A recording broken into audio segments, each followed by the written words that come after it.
Welcome to Above Par. I'm your host, Kathy Hartwood. I show you how to take more of your talent to the golf course without practicing harder, taking more lessons, or buying new equipment.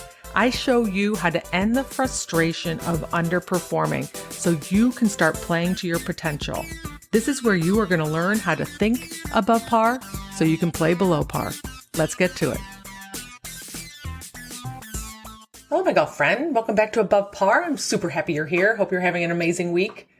I hope you're sharing this podcast with some of your friends because today is a big one. Today I want to talk about self-coaching in golf, how you self-coach in golf, why you self-coach, what the heck it actually means. The foundation of everything that I do and I coach on is about how to self-coach. That means how you can help yourself on the golf course. And when I talk about self-coaching, it's not about fixing your swing when you're out there playing golf.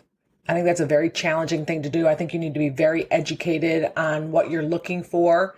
And it's really hard for you to change your swing without seeing what you're doing because you're going to do things based on how it feels. And most of the time it's uncomfortable and we don't want to change that. So it helps to have eyes to look at your golf swing or a camera if you really know what you're looking for and feedback.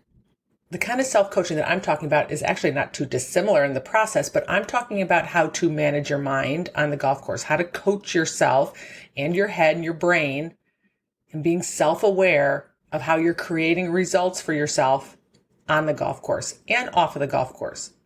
Most of us are totally unaware that we have as much power as we do over the results that we create.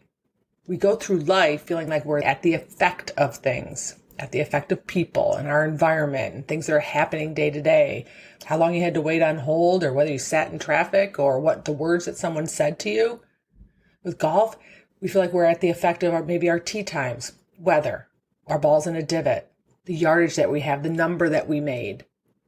And when you go through life feeling like you're at the effect of these things, then you feel out of control, like you have no say over the results that you create or how you feel or how you even think. Self-coaching, the way that I talk about it, or about managing your mind, is about really being aware of what's going on.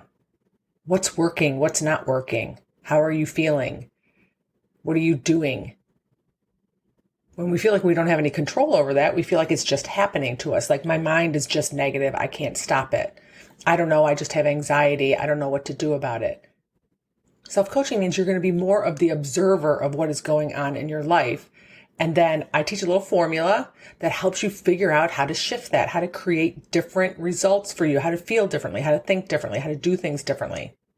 The thing about coaching your mind and knowing that you have more control over what you're creating in your day-to-day life happens off of the golf course because we need to know how to do it off the golf course. We need to know how to do it in our day-to-day lives. We need to have some proof and some evidence that we actually can do it.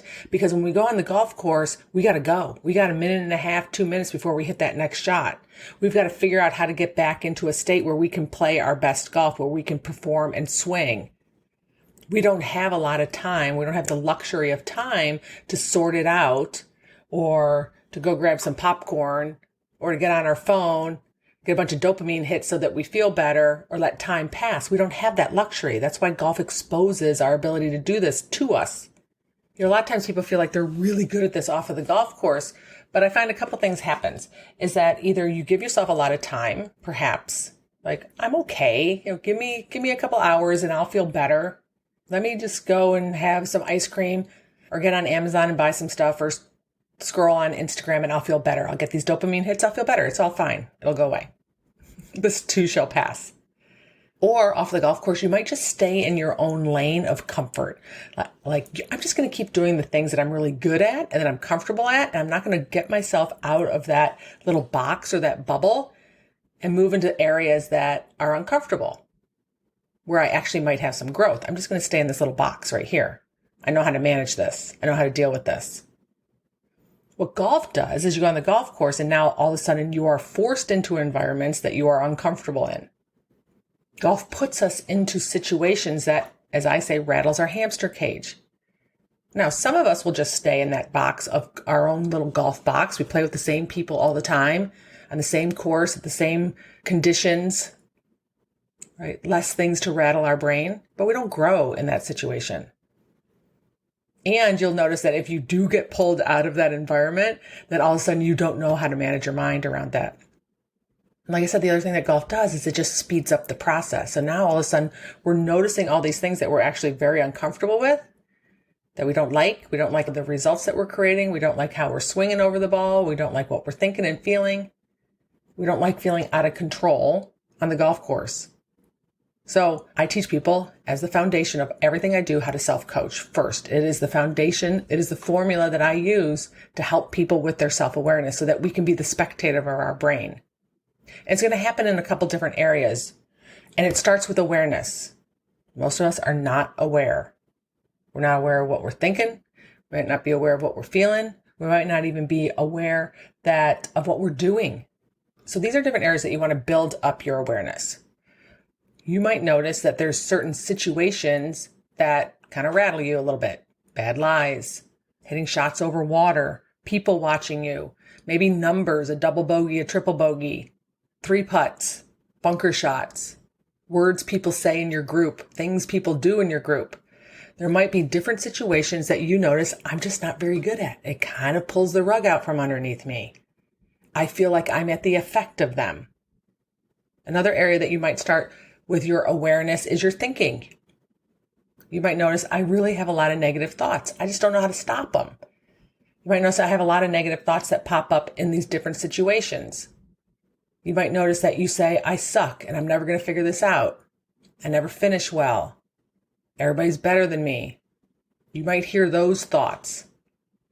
You may wonder, why am I really kind to myself? Or the thoughts are quiet on certain days, and on other days, I can't stop them.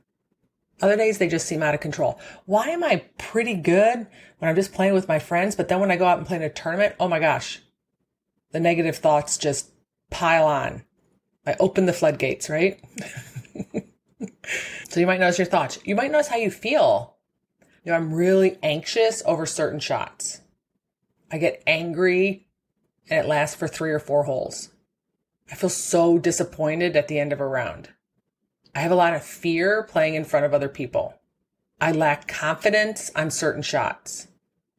And you might notice that affects your golf, or you might notice that, sometimes when I feel pretty calm, certain, or confident, I play really well. How do I get to that state all the time? Why is this happening? How do I change it? How do I pivot? You might notice some things that you're doing over the golf ball. You might notice that over certain shots, you grip the crap out of it. I used to tell people when I was teaching them, I'm like, oh no, it looks good. But if you squeeze the club any harder, you might get glue to come out of the hole in the end of the grip. It's just squeezing so hard because they're trying so hard. They want to hit the ball well so badly. They want to make those changes in their swing. They want to get their result. So you might notice your grip pressure. You might notice you're swinging faster over certain shots. You might notice that you get shorter, that your tempo is off, or that you just don't focus or think clearly. You make stupid mistakes, it seems like. Maybe on certain shots you peak, come out of your posture, or you could even decelerate or guide it. You'll notice things that you're doing on the golf course. And then the other area that you might notice things that you want to change, that you want to have a different experience, is in your results. Right? That could be like I always make a double bogey somewhere in my round. I just never finish very well. I always get off to a bad start. I can't seem to put 2 good rounds together. I don't play well with certain people. I don't play well in tournaments. I don't play well in qualifiers or club championships. Right? So you might notice some of the results that you're creating for yourself. What self-coaching does is it starts with awareness.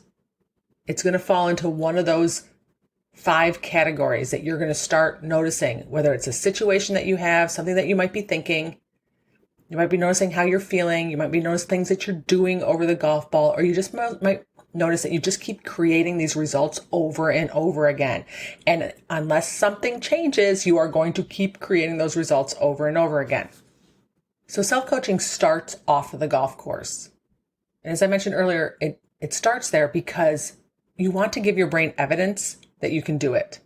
You do not want to jump right into a round of golf and start figuring out how to self-coach. Things are moving too quickly. You're going to kind of freak your brain out. I prefer that people learn how to do it off of the golf course. In your day-to-day life, you have a brain. There's plenty of things to coach yourself on so that you can give yourself evidence that you can do it. And we put it on speed. We take it out to the golf course. We take it out into an environment where our brain is a little lit up. with all the perceived dangers of out of bounds and people and score and our own self-talk and how we're going to beat the crap out of ourselves if we don't do well. So in my opinion, the person who can perform the best, who can take more of their talent out onto the golf course and enjoy their round and score well, is the person who can manage their mind, the person who knows how to self-coach. Right? When you're out there, you're not going to have someone to help you manage your thoughts. It's you and your brain. And if you don't have the skills, you don't have the awareness, and if you don't have the understanding of how to pivot and change things so that you can play your best golf, then you're going to be at the effect of your brain. You're going to be at the effect of your environment. You're going to tee off and just pray it's a green light day. Pray that your swing shows up. Pray that no one bothers you or rattles you or you get bad lies or bad breaks. Because if that happens, boy, I have no idea what I'm going to do. So I would love to show you the exact steps in how to self-coach yourself around the golf course and through your life and your day-to-day life. If you're listening to this in live time in the month of March in the Above Par Academy, I'm walking through and teaching you this live all month. Come join us there and learn how to self-coach before the season starts. If you are not listening to this live, if March is already passed, you can always access all the replays by joining the Academy as well. So I'd love to have you join me. If not, start being aware of where you want to shift things in your day-to-day life and on the golf course. Start noticing it. Be the spectator of your brain. Watch what is happening. Get really curious. And know that you have way more power than you think you do over creating the results that you want. Join me at abovepar.club. I'd love to teach you how to self-coach this month. All right, my friends, have a beautiful week, and I'll talk to you next Wednesday. Bye.